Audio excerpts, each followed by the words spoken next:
ചമയങ്ങളില്ലാതെ, ചായമില്ലാതെ, മായമില്ലാതെ. ഹൈസ. അന്താരാഷ്ട്ര ലഹരിവിരുദ്ധ ദിനത്തിൽ പേഴിക്കാപ്പള്ളി ഗവൺമെന്റ് ഹയർ സെക്കൻഡറി സ്കൂളിൽ വിവിധ ബോധവൽക്കരണ പരിപാടികൾ നടന്നു. ORC ട്രെയിനർ സാം സണ്ണി ലഹരിവിരുദ്ധ ബോധവൽക്കരണ ക്ലാസിന്റെ ഉദ്ഘാടനം നിർവഹിച്ചു.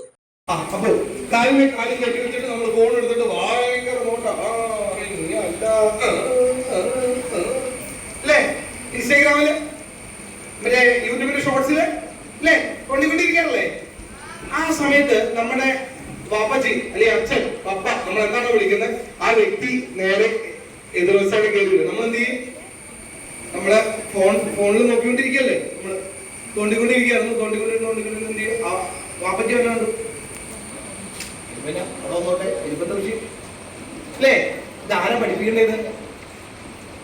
ആരും പഠിപ്പിച്ചു തരില്ല. പക്ഷെ നമ്മൾ പഠിക്കണം, സ്വയം പഠിക്കണം. എങ്ങനെയാ? നമ്മുടെ പ്രായത്തിൽ മുതിർന്ന ആളുകളെ ബഹുമാനിക്കാൻ നമ്മൾ എന്ത് ചെയ്യണം? പഠിക്കണം. PTA പ്രസിഡന്റ് ഹസീന ആസിഫ് പരിപാടിയിൽ അധ്യക്ഷത വഹിച്ചു. ഹെഡ്മിസ്ട്രസ് സഫീന A ലഹരിവിരുദ്ധ സന്ദേശം നൽകി.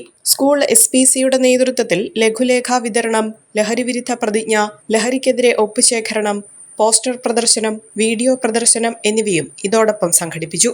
വായന ലഹരിയാക്കുക എന്ന ലക്ഷ്യത്തോടെയുള്ള പുസ്തകാസ്വാദന സദസ്സിൽ അധ്യാപികയായ സ്റ്റാലിന ഭായ് ഭൂമിക്ക് വേണ്ടി ഒരു കുട്ടിയുടെ പോരാട്ടം എന്ന പുസ്തകം അവതരിപ്പിച്ചു. അധ്യാപകരായ Salva M, Sreelakshmi NR, KM Noufal എന്നിവർ ചർച്ചയിൽ പങ്കുചേർന്നു. തുടർന്നുള്ള ദിവസങ്ങളിൽ കുട്ടികളുടെ പുസ്തകാസ്വാദന സദസ്സുകൾ നടക്കും. സ്കൂൾ കൗൺസിലിംഗ് ക്ലബിന്റെ നേതൃത്വത്തിൽ ലഹരിവിരുദ്ധ സന്ദേശം ഉൾക്കൊള്ളുന്ന ബുക്ക് മാർക്കുകൾ തയ്യാറാക്കി സ്കൂൾ കൗൺസിലർ അനുമോൾ PR ലൈബ്രറിക്ക് കൈമാറി. പൊതുവിദ്യാഭ്യാസ വകുപ്പിന്റെ നേതൃത്വത്തിലുള്ള സൂംബ ഡാൻസ് പരിപാടിക്കും വിദ്യാലയത്തിൽ തുടക്കമായി.